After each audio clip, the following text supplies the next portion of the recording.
BJP जातिगत जनगणना बिल्कुल नहीं कराएगी, उसके सख्त खिलाफ है।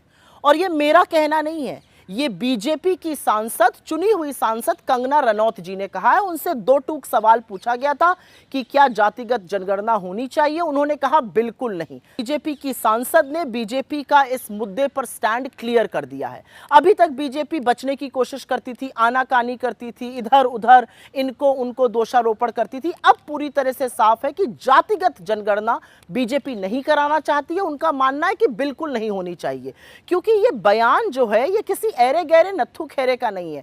ये बयान बीजेपी की एक चुनी हुई सांसद का है, और उस सांसद का है जिन्होंने अभी 24 घंटे से भी कम में बीजेपी के अध्यक्ष से मुलाकात की है। आपको याद होगा कि इन्होंने किसानों को बलात्कारी और हत्यारा कह दिया था।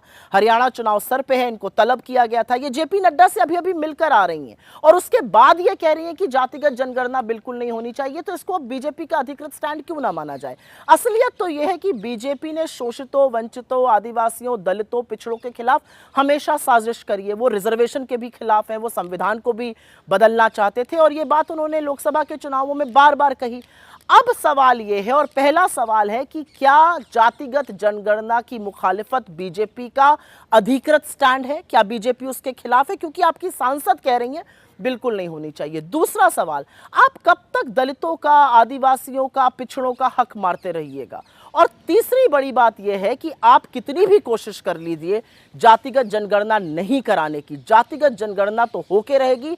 आप नहीं कराइएगा, कोई बात नहीं, अगला प्रधानमंत्री कराएगा।